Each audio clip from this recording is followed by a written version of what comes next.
नमस्कार, मैं doctor Atul Srivastava, senior consultant surgical oncology, Dharamshila Narayana cancer hospital. नमस्कार, मैं डॉक्टर कनिका शर्मा सूद हूँ। मैं विभागाध्यक्ष और सीनियर कंसल्टेंट हूँ रेडिएशन ऑन्कोलॉजी डिपार्टमेंट की Dharamshila Narayana super speciality hospital में। कनिका, इन दिनों जो कोरोना पेंडेमिक का प्रभाव है वो ओपीडी में तुम्हें किस तरह का लग रहा है? सर, प्रभाव बहुत ज़्यादा है। ये तो देखने को मिल ही रहा है कि पेशेंट्स कम हॉस्पिटल आ रहे हैं। पर जो दूसरी चीज़ देख रहे हैं कि जो पेशेंट आ रहे हैं वो पिछले 2-3 महीने से बीमारी को लेके बैठे हुए थे, क्योंकि वो पहुंच नहीं पा रहे थे। तो इस कारण से जो कैंसर की स्टेज हम देख रहे हैं इस महीने में पर्टिकुलरली, वो काफ़ी एडवांस देख रहे हैं लोगों में, बिकॉज वो पहुंच नहीं पाए या डर के मारे नहीं निकले बाहर। तो जो कैंसर फर्स्ट स्टेज में था वो कोई तीसरी स्टेज में पहुंच गया है, या तीसरी स्टेज वाला चौथी स्टेज में पहुंच गया है। तो ये काफ़ी टेंशन वाली बात है। सही कह रही। कोरोना के डर से बहुत सारे मरीज और या जो मैं नॉर्मल लोग कहूँ वो अपने कैंसर के डर को काफ़ी पीछे छोड़ा है, और उन्हें बहुत लोगों को ये नहीं पता कि करना क्या है। अगर कोई दिखाने के लिए हिम्मत कर भी रहा है तो उसे ये नहीं पता जाना कैसे है, कहाँ जाना है, जिस अस्पताल में जाएगा क्या वो इस समय मरीज़ देख रहे हैं। और सबसे जो बड़ा मुद्दा, जो डर सबको खाया जा रहा है कि क्या इस समय अस्पताल जाना सेफ़ है कि नहीं है। ऐसे में मरीज़ क्या करे फिर?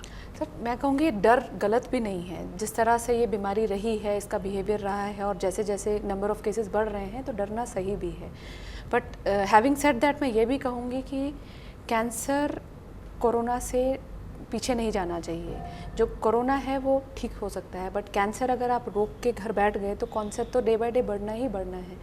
जितने लोग कोरोना से मर रहे हैं इंडिया में, उससे अधिक कैंसर से मर रहे हैं। एक प्रोजेक्शन है यूएस और यूके की, उन्होंने एक रिसर्च करी है एपिडेमियोलॉजिकल। उसमें वो कह रहे हैं कि इस साल में यूएस और यूके में लगभग 40-50 हज़ार लोग ज़्यादा कैंसर से मरेंगे, क्योंकि वो हॉस्पिटल नहीं आ रहे हैं या हॉस्पिटल तक पहुंच नहीं पा रहे हैं। हिंदुस्तान की तो हालत और ख़राब है। उनके नंबर्स 40 हज़ार है, हमारे तो लाखों में जाने वाले हैं। मैं इस माध्यम से बताना चाहूँगा कि जो कोरोना की प्रॉब्लम थी, जो तकलीफ़ है वो है और काफ़ी हद तक लंबे समय तक रहेगी। तो इस पूरे वक्त में ऐसा नहीं है कि हम लोगों ने कैंसर के मरीज को देखने के लिए, उनके इलाज के लिए या उनके ट्रीटमेंट के लिए कोई तैयारी नहीं करी। मैं ये बताना चाहूँगा कि इस समय हमारा अस्पताल या बहुत सारे ऐसे अस्पताल हैं जिन्होंने कैंसर के मरीजों के ट्रीटमेंट के लिए अपनी ओपीडीज़, अपनी आईपीडीज़ और अपने ऑपरेशन थिएटर खोल रखे हैं। तो आपको यहाँ आने में कितनी प्रॉब्लम है, किस तरह से आ सकते हैं, ये आपको देखना पड़ेगा। लेकिन यहाँ आने के बाद अस्पताल की तरफ से पूरी की पूरी एहतियात रखी जा रही है, कंसल्टेंट की तरफ से पूरी की पूरी एहतियात रखी। एक छोटे से छोटे लेवल पे ये ध्यान रखा जा रहा है कि कैंसर का मरीज आए तो उससे किसी भी तरह की कोई और प्रॉब्लम कोरोना से रिलेटेड या अनरिलेटेड ना हो। मेरे ख्याल से तुम इस बात से सहमत होगी। बिल्कुल सर, सेफ्टी आई थिंक सबसे ज़्यादा इम्पॉर्टेंट है हॉस्पिटल की पेशेंट्स के प्रति। तो इसलिए बहुत चीज़ें की जा रही है, हर एहतियात है। स्क्रीनिंग हो रही है, टेस्टिंग हो रही है, वार्ड्स में सेग्रीगेशन हो रही है। तो बहुत ही ज़्यादा ध्यान रखा जा रहा है कि जो संक्रमित नहीं हैं, क्योंकि कैंसर पेशेंट्स जैसे हमें पता है 2 प्रकार के होते हैं। वो जो इलाज करा रहे हैं, जिनको एक्टिवली कैंसर ट्रीटमेंट चल रहा है, दूसरे वो जिनका फॉलोअप चल रहा है। तो इनमें रिस्क थोड़ा सा कोरोना होने का ज़्यादा होता है। तो उसके चलते ज़्यादा प्रिकॉशंस ली जा रही हैं ताकि ये लेस इम्यूनिटी वाले लोगों को हम संक्रमित ना करें। तो आई थिंक आपको डरना नहीं चाहिए। अगर एक्टिवली बीमारी है तो हॉस्पिटल ज़रूर आइए और ट्रीटमेंट कराइए। अगर नहीं है, फॉलोअप पे हैं, तो हॉस्पिटल्स बड़े अच्छे प्रोविजंस आजकल दे रहे हैं टेली कंसल्टेशंस के। सर, आप भी करते हैं, तो उसमें ये रहता है कि आप वीडियो कंसल्टेशन के द्वारा आप अपने जो कंसल्टेंट हैं उनसे परामर्श कर सकते हैं। आप अपनी पूरी रिपोर्ट्स अपलोड कर सकते हैं। डॉक्टर आपसे रूबरू होते हैं वीडियो कॉल के दौरान, पूरा वो अपने फ़ोटोज़ भी आप अपलोड कर सकते हैं, और आपको पूरी प्रिस्क्रिप्शन डिटेल्ड में अपलोड की जाती है, जो कि एक मेडिकली लीगल प्रिस्क्रिप्शन होती है। तो इससे आपका केयर जो है ब्रेक नहीं होता। आपका जो फॉलोअप जो है, जो शेड्यूल्ड था 3 महीने पे, 4 महीने पे, वो आप टेली कंसल्ट से कर सकते हैं, यदि आपको कोई शारीरिक परेशानी नहीं है। जहाँ परेशानी है वहाँ तो आई थिंक हम लोग बिल्कुल ठीक कह रही हो। जैसा डॉक्टर कनिका ने बताया कि फॉलोअप पेशेंट्स के लिए पास तो फिर भी थोड़ा सा ऑप्शन है, लेकिन जिन मरीजों को कैंसर का डायग्नोसिस पता चल गया, हो गया है, और अभी तक उन्होंने इलाज ना शुरू कराया, तो इस चीज़ पे मैं बिल्कुल साफ शब्दों में कहना चाह रहा हूँ कि कैंसर को इस समय टॉप प्रायोरिटी मिलनी।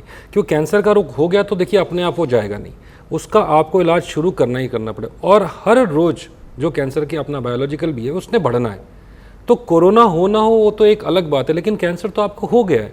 तो कैंसर के मरीजों के लिए एकदम साफ शब्दों में निर्देश है कि अगर आपको बीमारी का डायग्नोसिस आपके यहाँ पे आपके लोकल लेवल पे डॉक्टर ने कर दिया है तो अब रुकने का वक्त नहीं है, ना घर पे ना अपने शहर में। आपको जो भी नियरेस्ट कैंसर सेंटर जो भी आपको कन्वीनियंट लगता है वहाँ पे जरूर जाएं और अपना इलाज शुरू कराएं। हाँ, जो कोरोना के लिए एहतियात जो सावधानी रखनी है उसको बेशक रखना है, लेकिन अब कैंसर के इलाज को आप दूसरे नंबर पे नहीं रखते। It has to be on the top priority. This is what I want to say. तो मैं यही सम अप करूँगी कि कैंसर कांट वेट। आपको यही ध्यान रखना है कि कैंसर कैन नॉट वेट। आपको उसको कोरोना से ज़्यादा सीरियस लेके चलना है। कोरोना को भी लेके चलना है, बट कैंसर को आपने ज़्यादा सीरियसली लेना है। सर, बहुत सारे पेशेंट्स पर ऐसे भी हैं जो अभी कम्युनिटी में हैं जिनको ये पता ही नहीं है कि उन्हें कैंसर है, क्योंकि वो घर से निकल नहीं रहे, वो अपनी बीमारी को लेके बैठे हैं। तो कुछ अगर आप बता पाएँ। हाँ, मैं बिल्कुल सही बात। हमने दो तरह के मरीज डिसाइड कर लिए कि फॉलोअप वाले या कैंसर के एक्टिव पेशेंट। लेकिन जो पेशेंट स्क्रीनिंग के लिए आते हैं, जिन्हें खुद को लगता है या ऐसे कुछ साइन एंड सिम्टम से लगता है उन्हें कैंसर का शक है, इन मरीजों के लिए वाकई दुविधा की बात है कि अगर उनको कैंसर है और वो ना आए तो ये बड़ी मुसीबत की बात है, नहीं है तब तो अलग बात है, लेकिन इसको पता कैसे चलेगा आपको।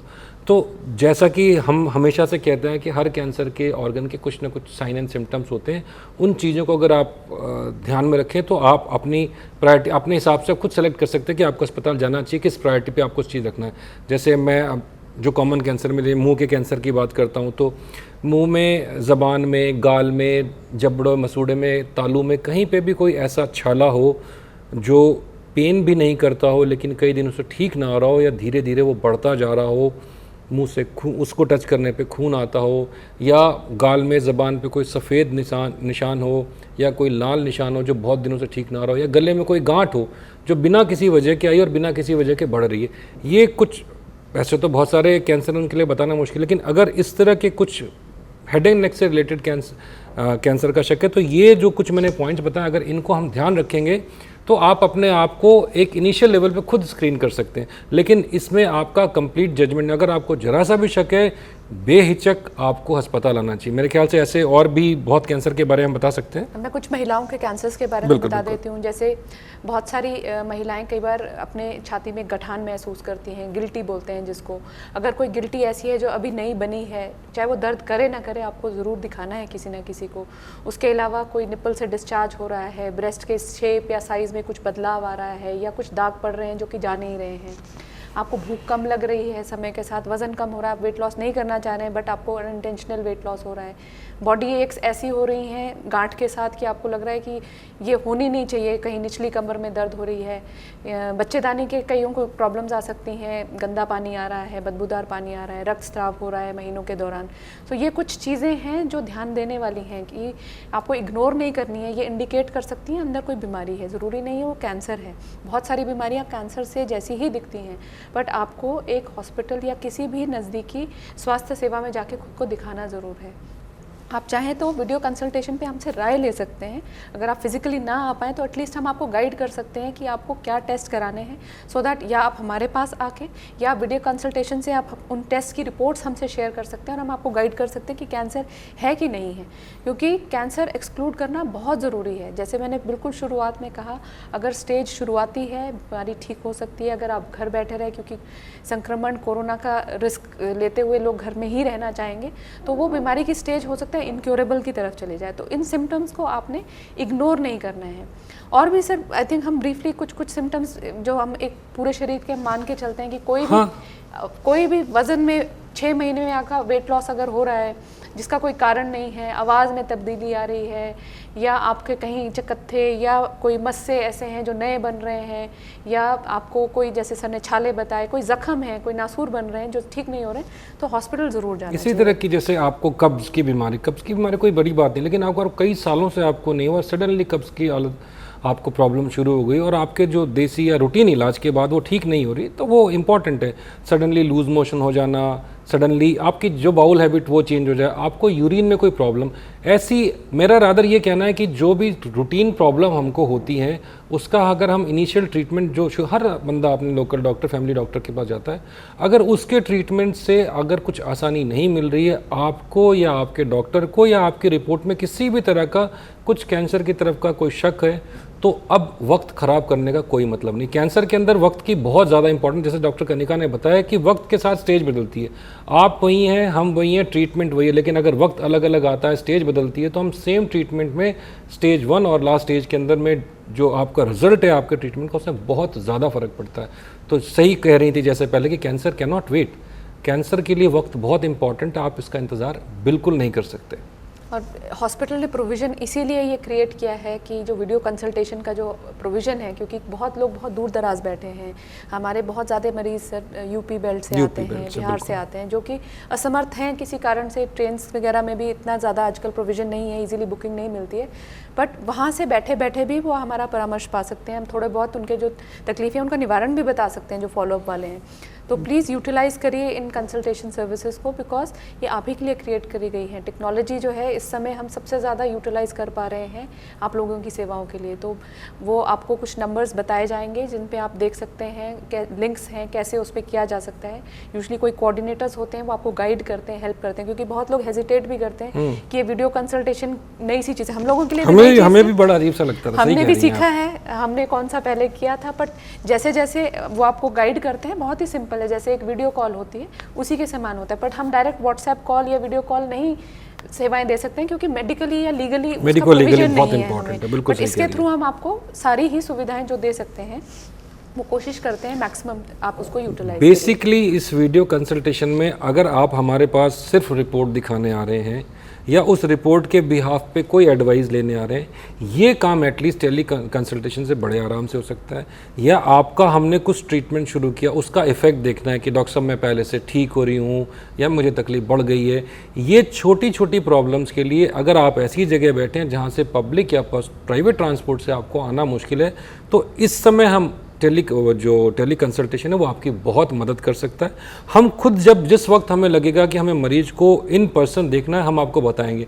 तो जहाँ तक हो सकता है, हम भी नहीं चाहते कि आप अस्पताल के गैर ज़रूरी चक्कर लगाएं, तो जहाँ तक हो सकता है टेली कंसल्टेशन से काम चलेगा। जिस वक्त लगता है आपको बुलाना है तो हम आपको बुला लेंगे। तो पहले अगर आपके 4 चक्कर लगते थे, हो सकता है आपका 1 या 2 चक्कर के अंदर काम हो जाए।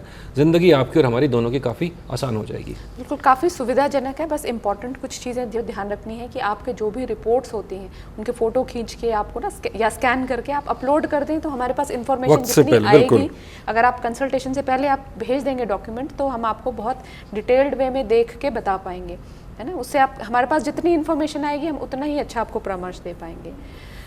मैं समझता हूँ कि कैंसर के बारे में और स्पेशली जो कैंसर के परामर्श के लिए जो कि टेली कंसल्टेशन है, उसके बारे में हम लोगों ने जो आपको इन्फॉर्मेशन दी है वो आपके काम आएगी। और इसी उम्मीद से दी है कि आप लोगों को आपकी बेसिक कंसल्टेशन में कोई प्रॉब्लम ना हो और हमारे जो आपका जो ट्रीटमेंट कैंसर का उसके अंदर कोई डिले ना हो। और ये जो गैप आ गया है इस बीमारी के चलते, इस महामारी के चलते, जो मरीजों और डॉक्टरों के बीच में गैप आ गया है, हमारी फिजिकल डिस्टेंसिंग कुछ ज़्यादा ही हो गई है। बिल्कुल ठीक ये एक तरीका रहा है कि एटलीस्ट वो डिस्टेंस हम कम कर सकते हैं। We are exactly like at your doorstep, so please utilize these services. And I think the message we both want to give you here very strongly is that cancer lives really matter. We don't want कि इस महामारी के चलते हमारा कोई भी मरीज़ cancer से लाइफ खोए सिर्फ इसी कारण से कि वो हॉस्पिटल पहुंच नहीं पाया। उससे ज़्यादा दुखदाई हमारे लिए भी कुछ नहीं होगा कि सिर्फ ना पहुंचने के कारण से इलाज नहीं हुआ। पहुंचने के लिए इवन लॉकडाउन में सरकार ने कोरोना के चलते हुए भी कैंसर पेशेंट्स के लिए ढील छोड़ रखी थी। विशेष प्रावधान थे जी, आप ये बिल्कुल मत सोचिए कि रोका जाएगा आपको, बस आपको रास्ता निकालना है कि कैसे पहुंचना है यदि समस्या है तो। तो आई थिंक सर यही हमारा मैसेज था। बिल्कुल बिल्कुल बिल्कुल। हम उम्मीद करते हैं आप इस टेली कंसल्टेशन का और हमारी बताई हुई बातें से कुछ फ़ायदा उठाएंगे और किसी भी वजह से आप अपने इलाज को डिले नहीं करेंगे। नमस्कार। नमस्ते, धन्यवाद।